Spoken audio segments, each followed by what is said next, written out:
তাদেরকে বাদ দিয়ে এসডিজি আসলে আনা সম্ভব না। ইতিমধ্যে আমাদের সেকেন্ড লার্জেস্ট বিজনেস ইন্ডাস্ট্রি আরেকটা হয়েছে ফুড ওয়্যার শিল্প, যেখানে প্রায় 11 লক্ষের মতো কাজ করে, যার মধ্যে প্রায় 60% হচ্ছে নারী শ্রমিক। তাদেরকে বাদ দিয়েও কিন্তু এটা করা সম্ভব না, তাদেরকে এখানে চিন্তা করা। নির্মাণ শ্রমিক যারা আছেন সেখানে প্রায় 35 লক্ষ শ্রমিক কাজ করে নির্মাণে, এখন নারী এবং পুরুষ উভয়ই কাজ করে এবং সারা দেশেই তারা আছেন। তো তাদেরকেও আমাদের এই আলোচনার মধ্যে ইনক্লুড করা দরকার। আমরা কৃষি নিয়ে এখানে আলোচনা হয়েছে, যে কৃষি শ্রমিকদের বিষয়টি। আমি অভিবাসী শ্রমিকদের বিষয়টিও বলবো, যে এখানে ক্লাইমেটের একটা বড় জায়গাতে হচ্ছে আমাদের অভিবাসী শ্রমিকদের যে অবস্থান সেটাকে চিন্তা করা। তো এই জায়গাগুলোকে চিন্তা করলে আমরা যেটা দেখেছি যে ইতিমধ্যে আমাদের বড় যে জায়গাগুলোকে চিন্তা করার দরকার, সেটা হচ্ছে সবল কাজ একটি বড় চ্যালেঞ্জের মুখে আছে, যেটা এসডিজি গোল 8 এর মধ্যে। সেটা কিভাবে নিশ্চিত করা যায় সেটাকে একটু আমাদেরকে চিন্তা করা।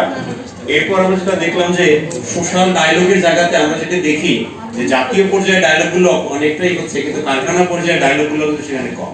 সুতরাং আমাদের শ্রমিকদের কথা বলার অধিকারগুলোকে আমরা আপনাদের কাছে অনুরোধ করবো যে আপনারা যে বিভিন্ন প্রজেক্ট প্রকল্প করেন সেখানে যেন আমাদের শ্রমিকদের সামাজিক সংলাপের জন্য প্রস্তুত করা হয়, কারণ তারা এটা প্রস্তুত না হলে তাদের কিন্তু অধিকারগুলো তারা তুলে ধরতে পারবে না। আর একটা বড় বিষয় আসছে, এখন আমরা ট্রানজিশনে আছি।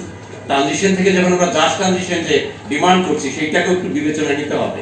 আপনারা দেখছেন যে ইতিমধ্যে আমাদের দেশে 228টির মতো গ্রিন ফ্যাক্টরি হয়েছে, খুব বড় বড় ভাষায় আমরা বলছি, কিন্তু আমাদের শ্রমজীবী মানুষের জন্য সেখানে কি করা হচ্ছে? এই ফ্যাক্টরিগুলোতে অন্যান্য কারখানার চেয়ে বেশি সুযোগ সুবিধা কি দেওয়া হচ্ছে?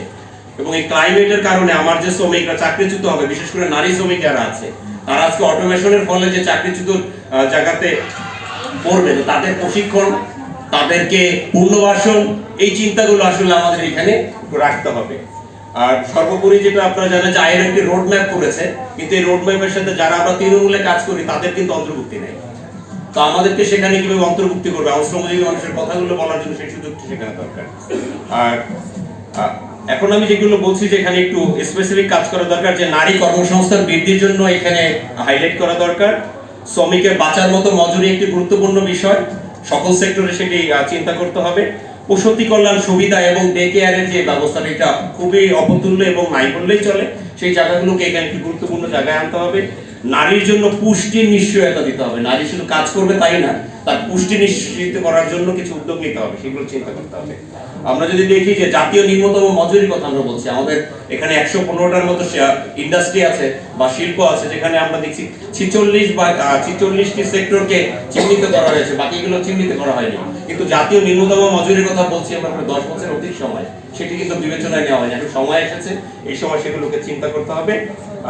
ধন্যবাদ। সময় স্বল্পতার কারণে চেষ্টা